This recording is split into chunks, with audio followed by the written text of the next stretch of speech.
continue delivering for the people of Scotland. I think we've talked about all the issues that the country is grappling with, whether it's inflation, the cost of living, more than anything else, but also making sure that we can have health services that are responsive to people's needs, protecting our energy security, standing up to Russian aggression. These are all really important issues, and I think on many of them we can and will continue to work constructively with the Scottish Government to make a difference to people's lives. And that's very much my focus, and that's what I'll continue to do. Do you realise just how hollow and woeful that response sounds to the situation in Scotland as well? I mean, we want to resolve this democratically. We believe the Scottish people should decide their future. I think that's how most nations would approach this issue. Even the Labour Party have their own new constitutional plans that they're bringing forward. I think the Liberals still believe in federalism across the UK.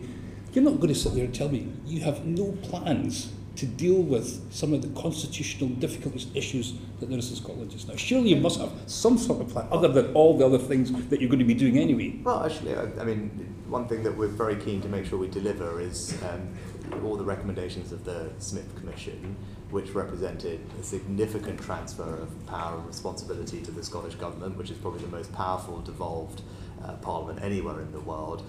The Scotland Act 2016 set out all of those, and we want to work constructively with the Scottish Government to deliver on all of those, as we are making good progress on, and that represents, as I said, one of the biggest transfers of power that anyone has ever seen. And that's the UK Government respecting the commitments that it made and delivering on them. See, we've all been asking you this from you all the way down to your senior ministers, to the Secretary of State from Scotland. We've all asked, what do we do now? How do we actually move this forward? How do we start to accommodate the legitimate requirements of the Scottish people when it comes to deciding this constitutional future? We've not had any answer, and again, we're not getting any answer at all. The only thing we've had, I think, is from the Secretary of State from Scotland, who said, we'll just know when we get there, when the conditions will be right, and he gave the famous duck test. If it looks like a duck, was like a duck, you know the rest of it, Prime Minister. Is that what it is? Is that what we've got to wait for till you decide that the conditions are right for the Scottish people to have this opportunity to decide their constitutional future?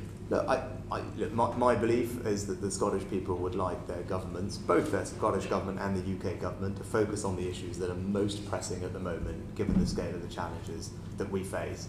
I've been very clear that I want to do that in a constructive manner. I want to work in partnership with the Scottish Government where we can, and I think we can, make a difference to people's lives. That's why I called the First Minister very shortly after assuming office. It's why I attended the British-Irish Council that brings together everyone from across our islands in one place to discuss these issues, and I will continue to operate in that spirit and hopefully make a difference on these issues that matter to people at this time. So here's something else I'll offer you, and see if you could agree with this or not.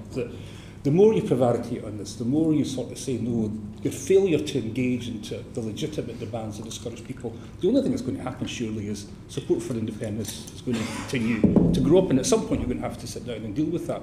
Why don't you just deal with that just now? Why don't you bring forward the necessary change in the legislation so we could do this? Because the other option surely is support for independence is going to go up, and at some point you're going to have to address this. You do realise that, don't you? Well, what I'm focused on is actually making a difference to the lives of people in Scotland. I think the challenges they face, first and foremost, are with the cost of living and the impact that's having on them.